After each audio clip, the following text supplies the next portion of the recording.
everybody. So really pleased to see so many of you here today. So at FFI, we're working on illegal wildlife trade. I know a lot of people in the building are, so I'm really pleased to be able to welcome Jacob Phelps here to talk to us today. Jacob leads the Tropical Environmental Change and Policy Lab, is that right? That's right. At Lancaster University. So they're looking at all sorts of issues, looking at the dimensions of institutional governance related to issues of illegal wildlife trade.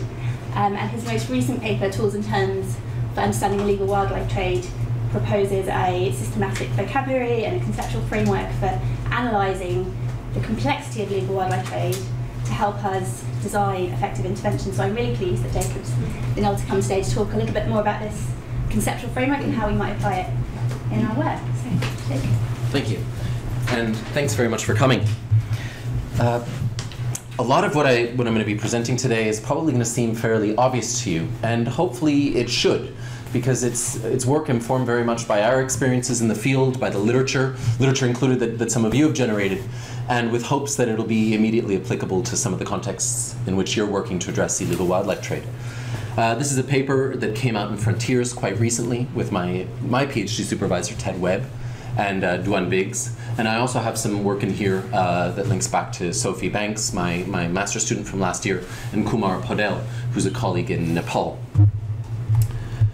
And our thought about this is motivated in part because when we think about conservation interventions in response to illegal wildlife trade, we often rely on caricatures, on quite broad strokes. We either respond with increased enforcement or greater sustainable use and community-based interventions. And in fact, for practitioners, we'll immediately tell you that more often than not, it requires more nuance than this, and it's a number of shades of gray in between. This type, though, of kind of coarse treatment of wildlife trade is reflected in our interventions, but it's also reflected in some of our institutions and in the ways that we categorize things. This is work that hopefully we'll be talking about with IUCN and Global Species later today. This is work that Sophie Banks and I are working on right now.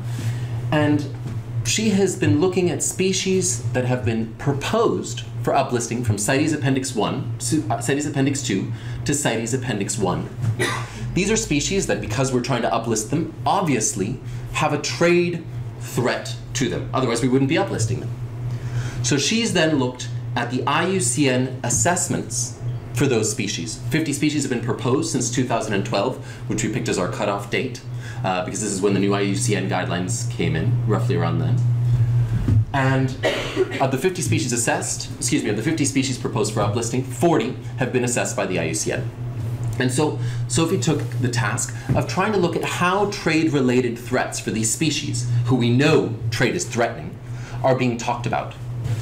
And so the issue of coarseness does come in. As you see, we have for trade a number, well, in the first instance, trade is a domestic term, as a generic term, used across half of these species assessments. But a number of other terms, including overlapping terms, you could argue, a lack of systematic approach to thinking about trade is reflected in the assessments for these 40 species. And quite surprisingly, 9 of the 40 assessments don't even reference trade or any of these terms directly in any way, although we know that trade is a threat to their species. And we find kind of a similar coarseness in the approach when we're talking about what scales of trade are affecting these species. Overlaps, intercontinental versus international. What exactly is subsistence? So recognizing that across the board, we're all concerned with trade, we're interested in trade, but we don't necessarily have a common language for dissecting it. This is also reflected from a more practitioner angle in another project that we've started. We're interviewing IWT prisoners, wildlife prisoners, across 10 or 12 prisons in Nepal. Nepal has taken a very strong enforcement approach to addressing wildlife trade, and as a result has imprisoned a number of people. So these are the main prisons in Nepal and the number of prisoners, IWT prisoners, that they each hold. We basically called up all the prisoners and talked to the wardens. And so if we look at this quite generically, we see, all right, IWT is a problem, we're responding with an enforcement response, here are some of the numbers to show it. But if we look at, for example, at the prison in Chitwan, which is adjacent, is serving the largest protected area with the largest number of rhinos left, we see, though, that we need to start to think about what are the different types of actors involved here. Because while this may show a really strong enforcement response, what we actually see is that the vast majority of people who are being arrested are not being arrested for IWT crimes. They're being arrested for rhino-related IWT crimes. And so it raises a number of different questions. Is that because of an enforcement bias, or is that actually reflective of the conservation issues that are in that park? What are the roles of these people? What are their motivations for participation? And work by people like Rosalind Duffy has really encouraged us to explore the motivations. And so we're going to the source. We're asking these people, what brought you here? Was it a primary economic livelihood strategy, or was it opportunistic? And so again, how we approach these different issues has direct conservation implications. But what we're arguing in this paper is that it is somewhat limited by our inability to talk in a consistent and coherent way about wildlife trade. In some cases, we even argue that these go a step further, because we haven't done this in a systematic way, and we actually often rely on caricatures. And I would argue that when we think about wildlife trade, we think about a fairly narrow range of taxa. And I think that you'll agree with me that if we decide that wildlife trade looks like X, based on our understanding of ivory, but we're actually interested in orchids and seahorses, that some things may translate, but a number of them may not. And so we have an issue of taxonomic biases. And our ability to think also about the diversity of marketplaces, the diversity of products, is severely hindered if we're generating IWT policy based on what we know about elephants and rhinos. Similarly, and related to our case in Nepal, if we think about the people who are participating in them simply as perpetrators and criminals, which in many cases they may legitimately be, but if we don't take greater nuance, as in any of our other conservation interventions, we're limited in our ability to respond to IWT. And similarly, we've seen a rise in the reference to organized crime with the emergence of participation by groups like UNODC into the wildlife arena, really focusing on this criminal element. And there are definitions of organized crime. But I can tell you from my own field work in Southeast Asia that by the current UNODC definition, the illiterate, barefoot grandma who would always serve me tea at one of my field sites, who brings orchids over from the Burmese border to the Thai border on a Wednesday market, is technically an organized criminal. And I think that you'll agree with me that this just doesn't reflect the realities of a lot of the people whose behavior we're looking to change. And so what we propose is, taxonomists by training, and we love to dissect things. So let's come up with a taxonomy of IWT to define our products, understand the actors that we're interested in changing their behaviors, and also understanding the relationships, the networks among these people. And again, as I started off by saying, these should be incredibly obvious to you, because this is what you do. But there is nevertheless a necessity to get this down on paper, to organize this complexity, especially when there's so many different agencies and actors involved in trying to tackle it. And then to think about how this can shape our interventions, including our enforcement policies. Now, in our work, we thought about a range of different taxa, but I'm going to rely very heavily on the case that I know best, which is of primarily ornamental trade of orchids. These are orchids collected in Laos, traded through Thailand, and sold at a border market, southern Thailand, Myanmar. And so I'll be referring to mostly my dissertation work, drawing on that as we work through this typology. But in fact, and I hope that this is where you can help me, hopefully this typology reflects on a much broader range of taxa. And we've used a very iterative approach, saying, okay, well, it works for orchids, does it work for rhinos? It works for rhinos, does it work for reptiles? And we've been polishing it so far. And I'm encouraged to have heard from Rebecca Drury that when you've tried to apply some of these tools to your work in Sumatra, that some of the typologies we've developed seem to be sticking, but maybe there's opportunities to tweak them as well. So as I started by saying, we really have to define the products that we're talking about. Wildlife products are incredibly heterogeneous. If we think about the number of species that are on CITES, if we think about the number of species that are listed on IUCN and the diversity of your projects, wildlife trade is a heterogeneous thing. So we need to start to think beyond these taxonomic biases. But also, to think, when we're talking about rhino horn, for example, it's a single species perhaps, or a single genus that we're interested in, but is it a single product that we're interested in? If we're interested in commodities and in products, we need to think more about how these are being used. We also need to think about, for many of these taxa, the difference between wild and cultivated individuals, or wild and farmed individuals. And then beyond that, we have a number of different legal dimensions to think about, because these different products are potentially treated with different regulations. And as they move through often very, very complex market chains, as we'll see in my orchid examples later, we need to think about how legality might change as they move across that value chain. And I just want to give you an example of a very pretty, widely distributed South and Southeast Asian orchid, Dendrobium nobile. If I were to set up a project to protect Dendrobium nobile from trade, which would be a legitimate effort, we would face the issue that while we're dealing with one species, we're dealing with fundamentally different commodities. We're dealing with Dendrobium nobile stems that are harvested, dried, and sold for traditional Asian medicine. We're dealing with Dendrobium nobile that are harvested from the wild and sold to specific consumers who buy them because they want a wild plant. We deal with Dendrobium nobile that's also available in, highly tweaked and modified and greenhouse-grown plants. These are all Dendrobium nobile. How do we address a project to address the trade of Dendrobium nobile if we don't start to disaggregate the diversity of products that it actually reflects? We also break up a group, a taxonomy, to characterize actors for harvesters, intermediaries, and consumers. And if we think about the harvesters, we often, again, these are the people that we're referring to in Nepal, for example, as our perpetrators, our criminals, but in fact the relationships to the act of harvesting is very heterogeneous. And just by example, someone who's involved in subsistence level harvest for household use of an ornamental plant or a medicinal plant might be very different than someone who is harvesting opportunistically. We know from a number of different cases that people often, people encounter wildlife when they're doing a number of everyday activities. And they don't necessarily have this as a primary livelihood strategy. And so how do we deal with regulating and enforcing against those two different circumstances when compared, for example, with bycatch, which is also potentially illegal? And we don't often hear of activities like bycatch as illegal wildlife trade, but I would argue that technically it is. And unless we have this type of nuance, this type of taxonomy, I don't think that we can develop adequately tailored cases across the board.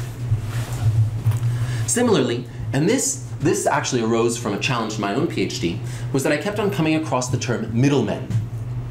And what is a middleman in IWT? What is their role? And in fact, as I started to unpack this, I realized, well, I didn't really have language myself to deal with my case, because technically, the van owners who transport boxes of plants and boxes of wildlife product all over Southeast Asia are middlemen, but they don't often even know what they're carrying. So this is where somewhere, these are actually third-party groups. And actually we have seen a growing awareness focused on airlines, focused on transport networks recently, to try and target these third-party intermediaries. And so I'm arguing for a move away from the term middlemen towards intermediaries and towards a more nuanced approach to the different roles that includes. Because a middleman, includes a processor. This is a photo from Vincent Neiman, processing pythons, wild pythons, for the leather industry in Indonesia. That's an intermediary role that involves a very clear product transformation.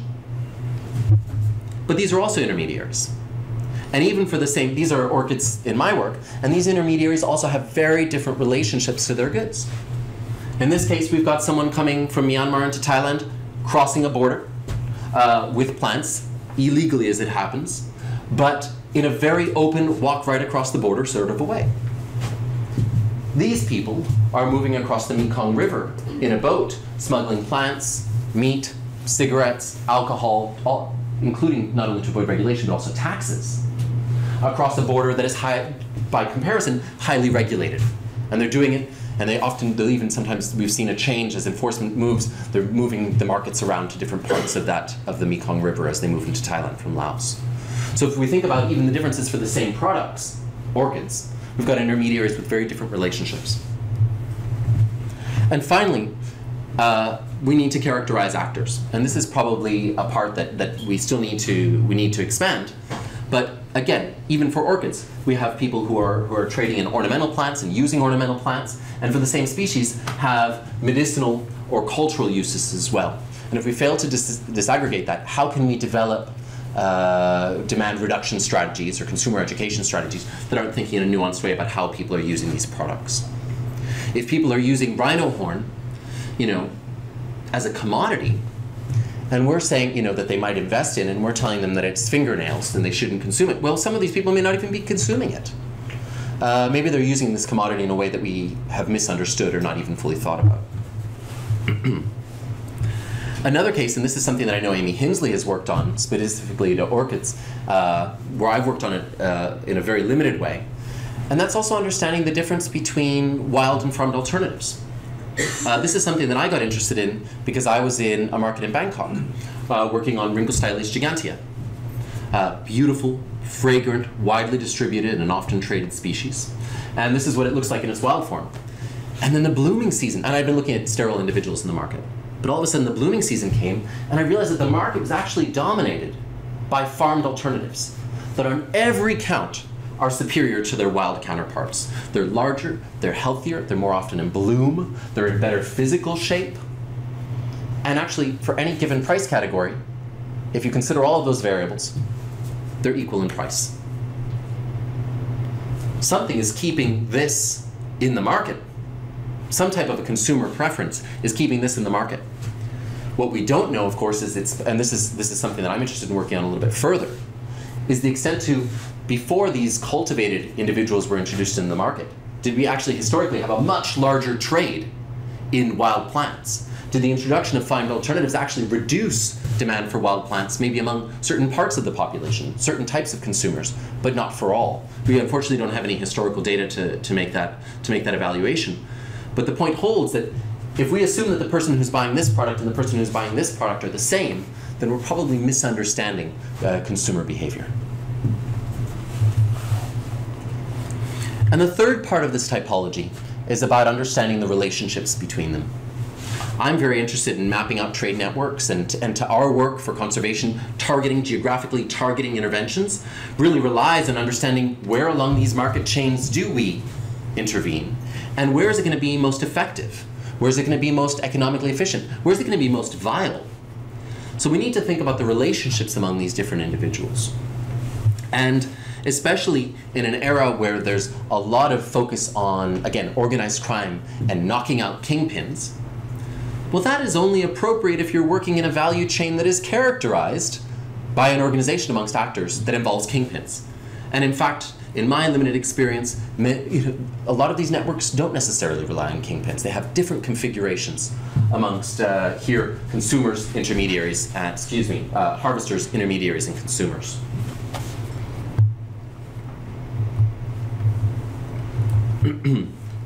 Again, by example, if our intervention is focused on gatekeepers, but we actually have a structure that has many redundant channels, if we assume that this individual is our gatekeeper and we knock that individual out, we arrest them, we make their life harder, what have you, it's not going to be an effective strategy. There's many other people who can fill this in.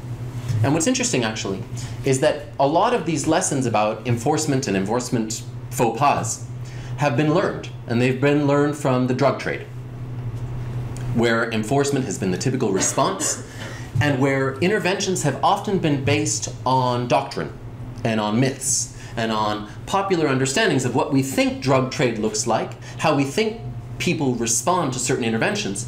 And we've learned overwhelmingly that the war on drugs in its current incarnation has failed.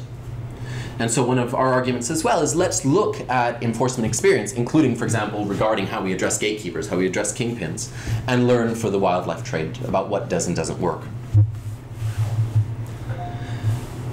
As an example, I was interested in tracking out market chains for ornamental orchids in Southeast Asia. Now, especially for people who are perhaps not particularly enthusiastic about plants or about orchids, it may seem a bit niche. It may also seem a bit, probably obvious. Well, there's a harvester and then someone trades it.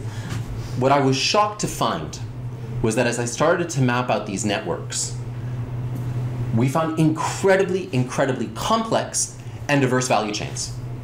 Now, this is not a python skin that needs to be harvested and then gutted and then tanned and then turned into a final product. No, this is a plant that needs to be harvested, maybe bundled, maybe have a few dead leaves chopped off and then sold. So the point is, there's not a lot of physical transformation going on in this product that would justify an incredibly complex or long value chain. And yet, we've got plants that are moving from Laos to Thailand across a relatively limited geographic area with fairly good transport networks, with relatively lazy enforcement, that's going through 3, 4, 5, 6, in some cases even 7 people before it reaches the final consumer. Moreover, the types of networks, if you look here on the right, this is coming from central Laos to consumers in Thailand, and then in some cases sent internationally. And here on the right, consumers coming from central Myanmar, or excuse me, plants coming from central Myanmar. And you can see that the market configurations are very different. And in some cases, there are direct relationships between harvesters to consumers. And in others, there's a number of different intermediaries that are going through. And again, our interventions are going to be fundamentally different depending on how we approach these. And they're not only going to be different from a structural point of view, they're also going to be different from a moral approach. The types of tools that we might use to look at third parties might be fundamentally different than we use when the harvesters are dealing directly with consumers, or when there's gatekeepers and criminal enterprises involved. They may all be illegal before the law, but we understand that our moral imperatives and also those of the agencies and bureaucrats that we're working with might be very different. And moreover, people's responses to different types of interventions are going to vary across these different types of actors. So I don't think anyone's going to argue that we should arrest tuk-tuk drivers who are moving boxes, unlabeled boxes from place to place. And yet they are moving illegal wildlife goods. So unless we start to have this type of disaggregation, we can't necessarily develop appropriate interventions. And so, again, quite simply, we say, sure, we need to contextualize trade in the first instance. We need to think of what is the species biology, what is the governance context in which all of this is occurring, all the things that we would do probably for any conservation action. But before we decide to say we're going to stop trade in this product or that product to protect a species, we need to define what products we're talking about. Not only what is the species, but what are the different subproducts that are involved in there? Do they all originate the same way? Are they all used in the same way? We know for medicinal orchids in my region, for example, when I would interview people who were selling medicinal orchids, which was just beyond my scope, I didn't explore it in detail, I started talking to them and I said, sure, but you must also be harvesting and trading wild plants for ornament, right? And I said, no, we don't do that. In fact, it appears that they're very separate harvesters, intermediaries, and value chains, even though they're the same species growing in the same places. We need to characterize, and within that, which species are we targeting? Are we protecting all orchids? Are we targeting all rhinos? Or are we actually focusing on certain types of products in our interventions? And as part of that, is it associated with other criminal acts? We often assume that illegal is illegal and that these people are trading multiple products. And again, the Lao traders coming over with the boat, they often had untaxed cigarettes and liquor with them. But the Burmese traders, they were orchid traders. That, tried and true, that's what they did, and they weren't dealing in other products. We know that in Southeast Asia, though, in Indonesia, there's thought about relationships you were mentioning earlier, Rebecca, about the relationships perhaps between tigers and overlapping actors being involved also in helmeted hornbill. But I think that we need to test those assumptions before we assume that bad guys do bad things. Because in fact, I think as we start to think about why we're in this room, why Amy and I have dealt with orchids, I came into orchids because I like them. And guess what? Illegal traders who deal in orchids tend to deal in illegal orchids because they like them. We make choices just like they do. And I think that that's something that we very easily often overlook. When we're characterizing actors, who's accessible? Who can we target? Are there livelihood considerations? Are there safety considerations? As we think about how we're going to target our interventions. And then understanding networks. If our objective is to disrupt a network, then we need to understand what that network looks like before we can thoroughly disrupt it, if we want to be very targeted. How resilient are these networks to change? If we pull one person out, does someone else just come in and fill it? Or does it require specialized knowledge, specialized access, specialized networks? And for us, what are the technological and financial demands of accessing different parts of those networks? Because within this, the reality is, you know, kind of in an era of conservation triage and many different wildlife trade species that we want to focus on, we do want to think about maximum effectiveness, maximum efficiency, and also about which types of interventions are going to be most socially acceptable. Who can we jail and who can we not? Does the militarization of conservation, is it socially acceptable to the people involved? Is it socially acceptable to us? Or are there other interventions that are more appropriate in different contexts?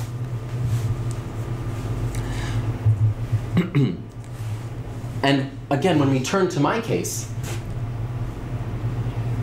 in even some of my earlier papers, I argue, well, there's an enforcement problem here. You can go to these markets all over Southeast Asia and walk in and you see thousands of CITES Appendix 1 and 2 species that have been illegally harvested, illegally traded in the open, with customs agents and military and police walking by in public places that everyone knows about. And the solution is very attractive to say, well, just increase enforcement. And of course that may actually yield some conservation gains. But I would argue that if we really want to have a significant impact, we need to think more nuanced about what kind of enforcement. And if we turn our eyes to the rhino example, I think it really shows it. We have increased enforcement, but there's still trade. We have different types of enforcement that in different contexts have yielded a number of potentially undesirable social and unintended social consequences. When we look at the demand reduction strategies in Vietnam, huge amounts of investment and arguably have reduced perhaps demand among certain actors, but have they reduced demand in all actors? Clearly not. Do we understand fully who that last 1%, 2%, or 3% of actors is? Are they going to be resistant to change? What types of uses are involved in there? What types of networks? Maybe we've shut down certain types of networks, but we haven't reduced other types of networks. And until we have a taxonomy for having discussions about this, particularly I think across the diversity of conservation agencies that are involved, then I think that we still have some limitations in our ability to target really strong interventions. One final example is the trade of wild reptiles for the herpetological kind of enthusiast trade, primarily in the United States. This is work that Chris Shepard has helped me with a little bit at Traffic. And we know that there are local aggregators, principally in Jakarta and in Bali, who are hiring harvesters, guides, specialists, to target a range of species and color morphs from all these amazing islands, specifically for traders in the United States. Now, an intervention at the Indonesian level, and a common trend in conservation policy, is of course to target the little guys. But the reality is that this is expensive. It has implications for livelihoods. These people are highly redundant in many cases. They don't necessarily have highly specialized knowledge. But these people do have specialized knowledge. These are then traded to a different type of intermediaries who have licenses to trade in CITES listed species, legally, captive bred individuals. They're mixing in the wild ones with the farmed ones, a common enough laundering occurrence, and then they're trading them to the United States. Small number of launderers in the United States too, who are knowingly importing these wild illegal individuals as reportedly captive individuals, and then trading them out to retailers who are then trading them out to consumers nationally. Again, we might have very different interventions across here. Some are going to be more efficient than others. You could argue that these retailers could get more information about where these individuals are coming from. You could argue that we might actually need to change regulations so that when these people bring in, who are suspected launderers, when they bring in, they have to demonstrate somehow that their individuals are actually captive bred. Or we might argue that simply if we just want to use a traditional conservation enforcement approach, these Indonesian captive breeders are an easy go because they're the major conduit.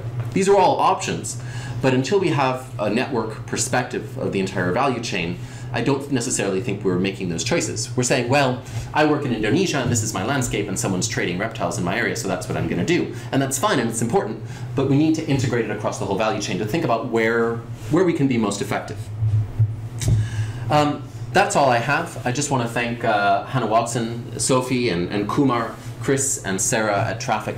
Sarah's no longer at Traffic, she's at the Wildlife Justice Commission. for their help. And thank you for your interest, and open up to any discussion or questions. Thank you.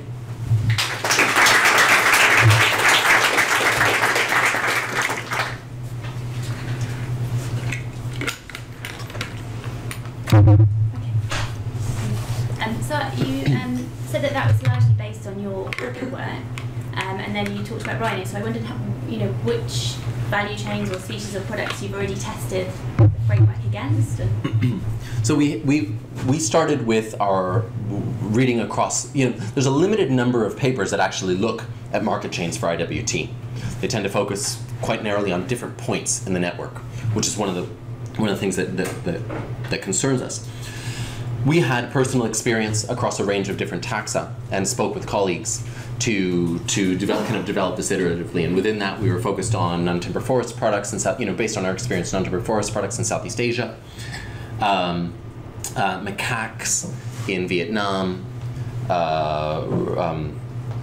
rhinos in Southern Africa, and reptile trade, again, Southeast Asian.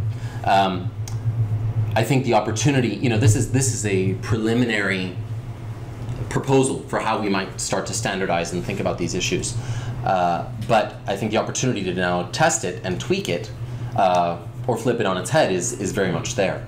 But our effort so far has been quite limited, and then just going back to literature on what we could find, seahorses, but parrots as well. But recognizing that the literature is fairly scant when it comes to thinking about entire networks. Mm-hmm. Yeah, it'd be interesting to apply the framework to existing projects and see if there's any tweaking. And the other thing that I think that in terms of making this more systematic would be really interesting is to be able to more effectively or more accurately document changes, responses to interventions and changes over time.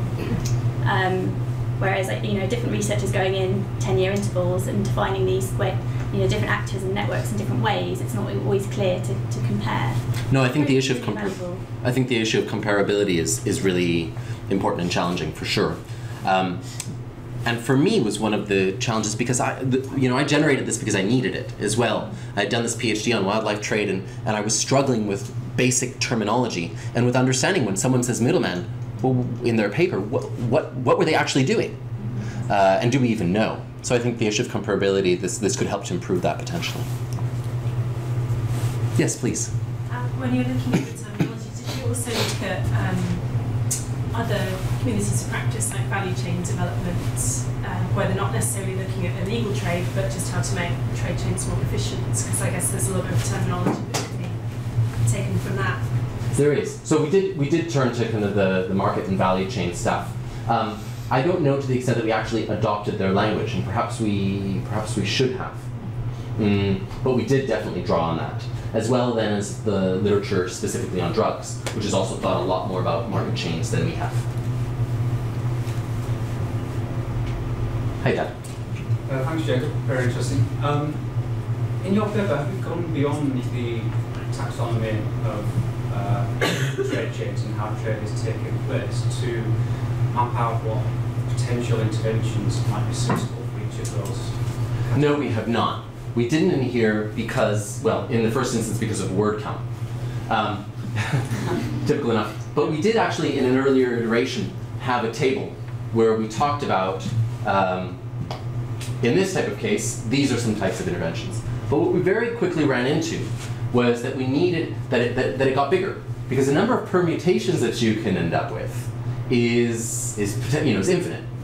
And so, we've got local level harvesters that are harvesting something that is geographically restricted, so there's an access issue, and enforcement is weak.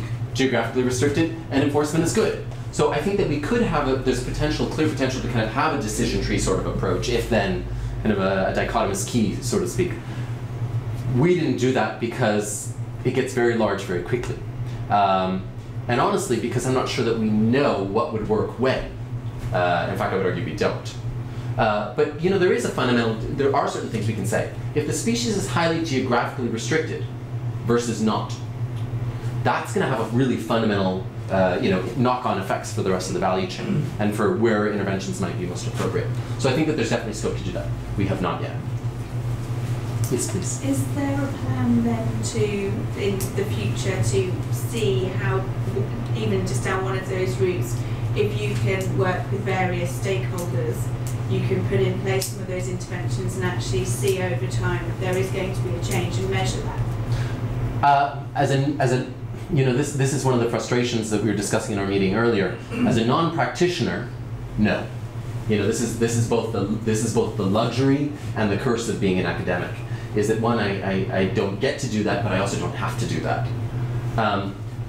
Also, I would argue that often when we're thinking about funding and development of projects, there is very rarely a market chain approach to any of these things. There's a training for judges. There's a training for increased patrols or militarization of patrols. There's a demand reduction. But rarely is there an intervention that tries to cover that sort of breadth, at least that I know about. I suspect that that's probably where we'll start to move towards. But it's unwieldy. It requires offices often in different countries, very different types of expertise as well, for ranging from patrolling at the local level to demand reduction. But I think that that's exactly the sort of thing that we need, and I'd be excited about any efforts that anyone in the room might want to pioneer, or at least work through. If we were to do it, what might it look like? So if you could have a look at all at how the meaning of the traded commodity changes over space. So which kind of informs your strategies that you would have to. So at some points, python becomes just a thing to take the skin off, but to maybe someone else it's a dear animal that's been abused. But to the guy taking the skin off, it's just, I've got to do 10 of these today, so then crack on. So how that meaning of commodity and the commodification of wild traded goods changes, and could be maybe a useful thing to incorporate into. Absolutely. Amy Collis, who's my PhD student who's with me today, is looking at wildlife farming in her PhD, as you know, Rob. And this is also an issue I know that a number of people are interested in the room. If the market wants it, why don't we just farm it and supply it? We do it with Rhincostylis gigantea. The community wants it, so we started farming lots of Rhincostylis gigantea. But in your work with wildlife ranching for the butterflies, a lot of the determinants for that are economic, are logistical, are governance. But there's also this idea of social acceptability, and whether that involves enforcing against specific communities or farming certain commodities. We farm chicken, we farm beef. For most people in society, many people in society, and it varies across contexts and religious beliefs and dietary preferences, but for most people that's socially acceptable.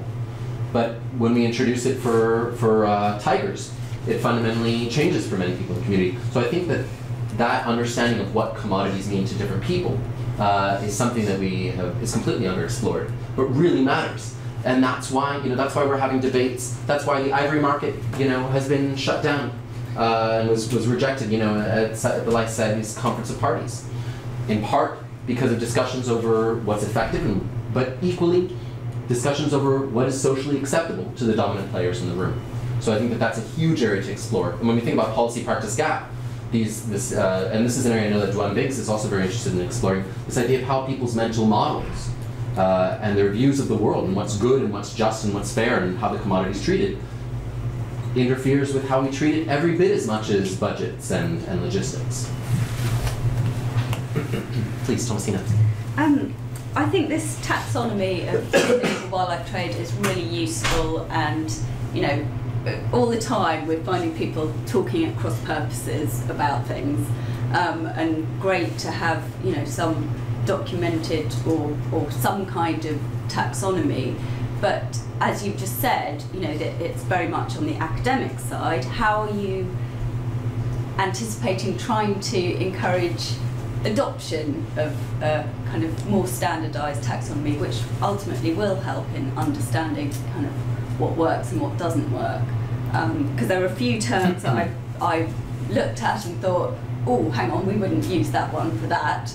And getting kind of practitioners, stakeholders to adopt a more detailed and standardised taxonomy. Well, as a non-practitioner, I'm not necessarily sure how or if it will be adopted. One of my interests has been in approaching folks like yourself and saying, is this a waste of time? Yes, it's self-evident, but is it a useful self-evident? the reality is I'm not married to any of these terms, and I'm happy to amend them. But I think that in terms of uptake, the issue, I think that there's a number of platforms. I mean, the IUCN has a lot of very rigorous criteria. I know we're going to be discussing today. It's developed some new criteria for trade. Could these be helpful supplements? Could they be helpful amendments or not? In terms of people developing their projects, I had a quick chat with WCS in Myanmar, and they said, yeah, we're developing IWT programs here, and we focused on what we know and where we focused, and we haven't necessarily disaggregated different types of products, for example. We haven't necessarily disaggregated different types of intermediaries. So I think that in the first instance, actually, there's already been some response of saying this could be helpful. But in terms of flogging my product, I'm not entirely sure. I'm receptive to ideas. I think a really good one is seeing whether people who are doing these projects in specific contexts, specific taxa, if it applies and helps them. Or if they look at it and say, yeah, we already knew that, which may in fact be the case. I don't know. Not entirely satisfactory answer. No, I just think it's useful to be encouraging people to... Well, so one of the things that we're doing in my lab that I'm enthusiastic about is we've started going to CITES meetings. And I know I was mentioning earlier, the papers that I've written in the past on CITES, I would have written fundamentally differently. Now having gone and learned from folks like yourself and understanding what the process is like. And I think that, in order to be relevant, we need to put, as academics, we need to put ourselves more and more into contexts, not just our field sites, but actually decision-making platforms like CITES, and taking students there and engaging with it to understand what the reality is, rather than, our ivory tower. Yeah, I'm from a company called Estelle Levin Limited. We're here just to listen because we're interested in supply chain issues in general, mainly for conflict minerals and things like precious gems and that kind of thing. So we look a lot at supply chain analysis. How do you define the different stages of the supply and the responsible supply chain, what terms to use? We're going to be working in the EU quite soon, helping the development capacity of small and medium-sized companies to develop their own capacity for assessing the supply chains that they form part of. And so this issue of terminology is bound to come up. I think it's probably rather simpler in the case of minerals than it is in the case of wildlife, and perhaps a bit less diverse. You may need a greater diversity of terms in your working area. But we would certainly be interested in an exchange with you at some point as we approach the developing training tools and so on for small and medium enterprises on this issue of terminology, because I think we'll probably be doing some, starting to define these in a standard way for the first time. And so there may be some synergies to it. Great. I'd be really enthusiastic. And I think that actually maybe, Tomasina, that's another context in which these terms might in fact be applicable, is that consumers and even some intermediaries, in case your small and medium enterprises here in Europe, are woefully unaware of the reality of the products that they're dealing in. And in fact, I, as an orchid enthusiast and as someone who was doing a PhD in orchids, had no idea about the complexity of the backstory, let alone a language to discuss it. And so I think that being able to articulate the complexity of that story, and then all the safeguards and the regulations and so on, does require that sort of dissection, just for simple communication. Great. Well, if there's no others, thank you very much for joining. And if you're ever in the lakes, please give us a knock at the Lancaster Environment Centre. Thank you very much. Thank you. Thank you.